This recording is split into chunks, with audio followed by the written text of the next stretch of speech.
Question order. Kindly, sir. In behalf of the Committee on Health Secretary, the Chairman of the Committee on Health, he calls you to order on the part of the Committee on Health. Go ahead. Joint pala to. Thank you very much, Mr. Chair. Magandang hapon po sa ating lahat. Alam naman po natin na lahat ay nababalot ngayon ng kontrobersya ang PhilHealth. Napakaraming aligasyon tungkol sa maling paggamit ng pondo na dapat ay para sa mga nangangailangan. Hindi ito bago, hindi rin ito unang pagkakataon na nasasangkot ang PhilHealth. Pero kung noon ay nakakalusot kayo, ngayon hindi na.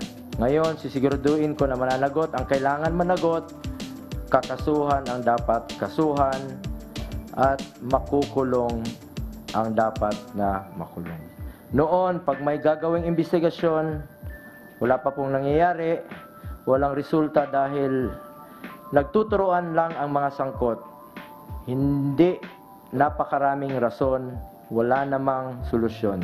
Sawang-sawa na po ang sambayan ng Pilipino sa mga problemang tulad nito, kahit na po ang ating Pangulo ay talagang exasperated na po sa korupsyon sa iba't ibang ahensya ng gobyerno.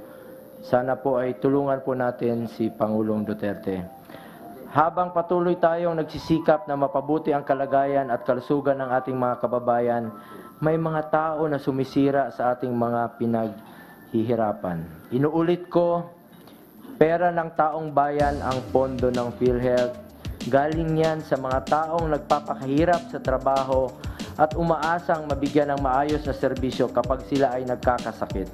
Ang pera ng PhilHealth members ay dapat ibalik sa kanila. Pera ng mga may sakit, ninanakaw pa ng mga iilan. Araw-araw, daan-daang libong kababayan natin nakaratay sa ospital at nasa bingit ng kamatayan at sila'y umaasa sa PhilHealth.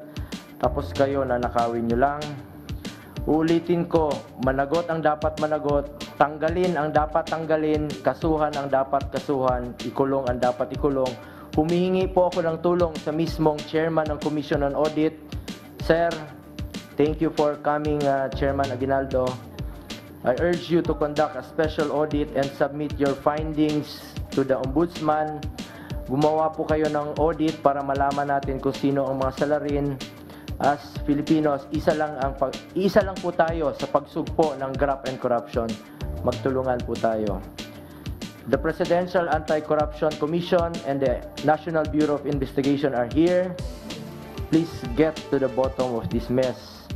Huwag kayong mahihiyang sabihin kung sino talaga ang nasa likod ng kalokohang ito. Kahit sino pa ang taong ito, karapatan ng taong bayan malaman ang katotohanan. Narito ang Department of Justice.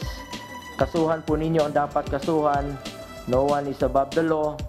Finally, I challenge the leadership of General Morales, sir. I know you are a man of integrity, kaya po ikaw ang napili ng ating mahal na Pangulo.